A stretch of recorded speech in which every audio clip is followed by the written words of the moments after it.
Senhor presidente, nobres colegas, funcionários da casa, imprensa aqui presente, munícipes aqui presente, aqueles que nos ouvem e nos assistem. Muitos são os problemas, né? Vamos dizer que aqui o que mais tem é problema.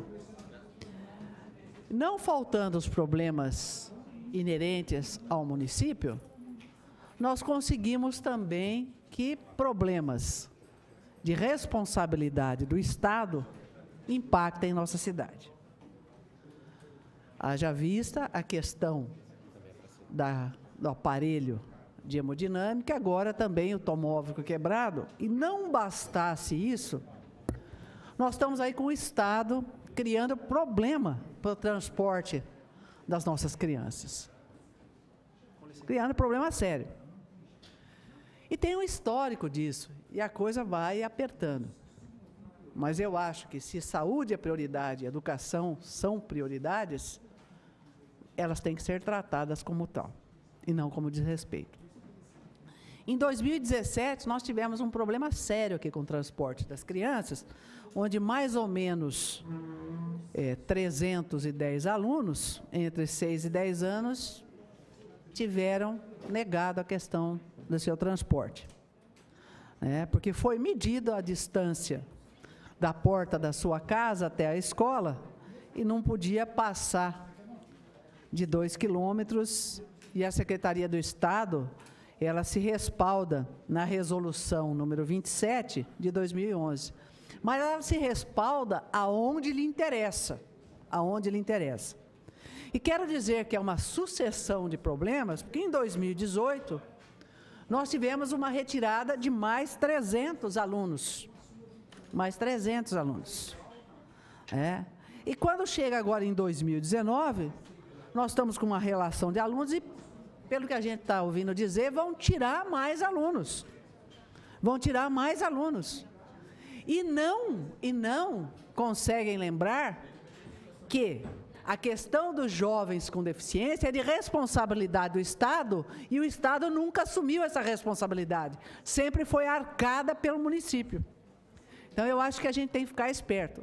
E quando eu digo, olha, cada um olha aquilo que lhe interessa, isso não está certo. Mas como cada um olha o que lhe interessa? É verdade. Se nós pegarmos a resolução, que é a resolução 27 de 2011, ela diz o seguinte: o transporte escolar na rede estadual de ensino será concedido ao aluno matriculado e frequente em escola indicada pela diretoria de ensino, conforme registro do Sistema de Cadastro de Alunos do Estado de São Paulo, residente no mesmo município onde se localiza a escola e que seja proveniente. Aí vem lá, zona rural, Mas preste atenção, de local onde haja barreira física, obstáculo que impeça ou dificulte seu acesso à escola, ou lhe prejudique a liberdade de movimento e circulação com segurança e integridade da criança. Muitas dessas crianças, aonde se passou a questão do limite de 2 quilômetros, atravessam estrada, atravessam avenida, pegam no vizinho, mas não conseguem pegar a criança. Então, a gente pede para que haja do Estado bom senso. E quero dizer o seguinte: todo mundo acha que o Estado banca tudo. Não. Até o ano passado bancava 70%, agora está passando para 90%. E nunca quis bancar as crianças com deficiência, as pessoas com deficiência. E isso é lei. E veja, tem mais uma coisa. Diz o seguinte: o aluno com idade a partir de 12 anos completos no início do ano letivo será atendido por meio de passe escolar.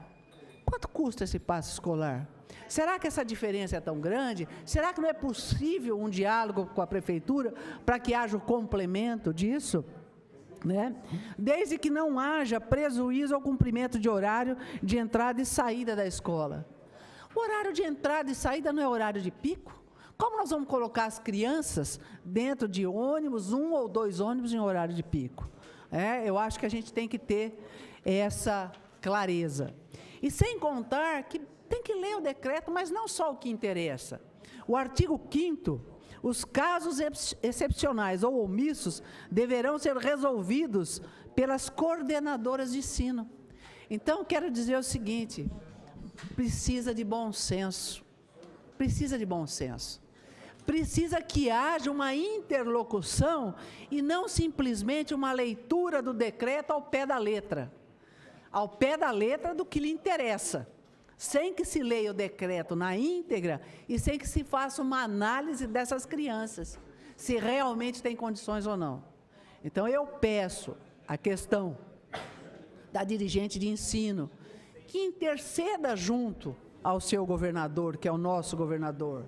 Eu peço à dirigente de ensino que sente com a nossa secretária de Educação Municipal e que faça a interpretação do artigo 5º. Lhe é passível esse direito. Então, acho importante.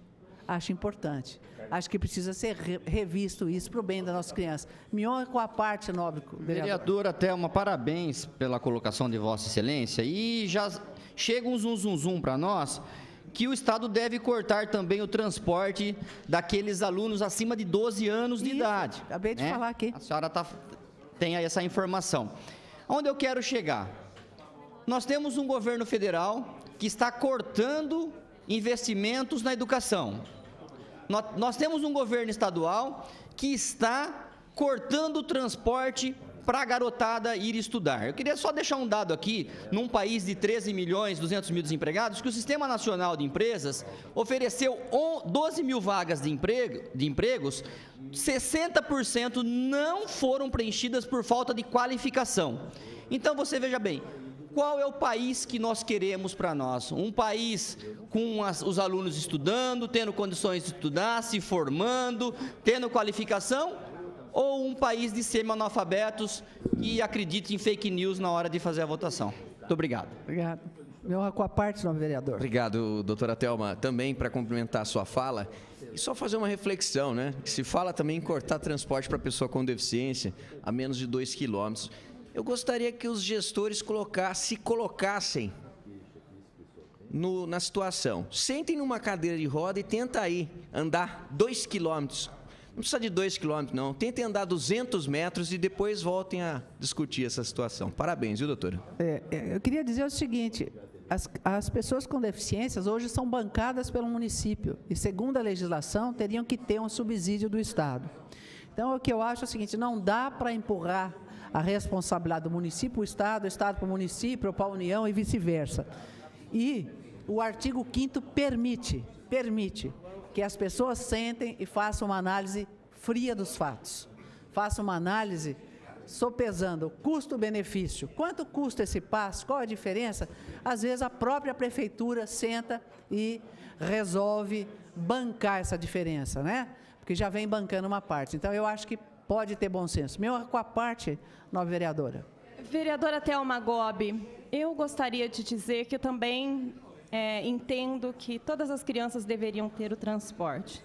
Mas fazendo uma análise do contrato que a prefeitura tem com a empresa que presta o serviço de transporte aos estudantes, e como se dá o repasse do Estado para a Prefeitura de Bauru, eu acho que é importante que os vereadores aqui da casa tenham conhecimento dos valores repassados pelo Estado e do valor do contrato da Prefeitura.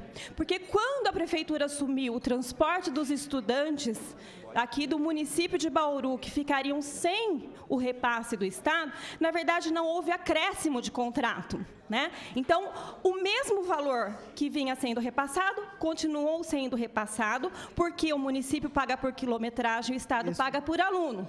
Então, na verdade, o que o Estado estava repassando era o suficiente para transportar todos os alunos. Então, essa análise é importante ser feita antes que a gente acabe recorrendo a contrato e decreto sem saber, na verdade, os valores reais para se fazer o transporte de todos os estudantes de Bauru. Era só uma consideração que gostaria de fazer. Mas reitero aqui um compromisso de ir buscar para que os repasses sejam feitos a todos os alunos e, quem sabe, por quilometragem, para que a gente não caia na injustiça de dizer que o município está entrando com recursos para transportar os alunos do Estado. Veja, eu quero deixar bem claro Eu disse aqui de uma maneira tranquila. O artigo 5º, os casos excepcionais ou omissos deverão ser resolvidos pelas coordenadorias de ensino. E quero dizer o seguinte, vereadora, se passa ou não, e a gente sabe que o Estado repassa per capita e o município é por quilometragem, mas para se transportar esse aluno, tem que, no mínimo, estar na lista do Estado, porque senão existe uma responsabilização de quem transporta. Muito obrigado.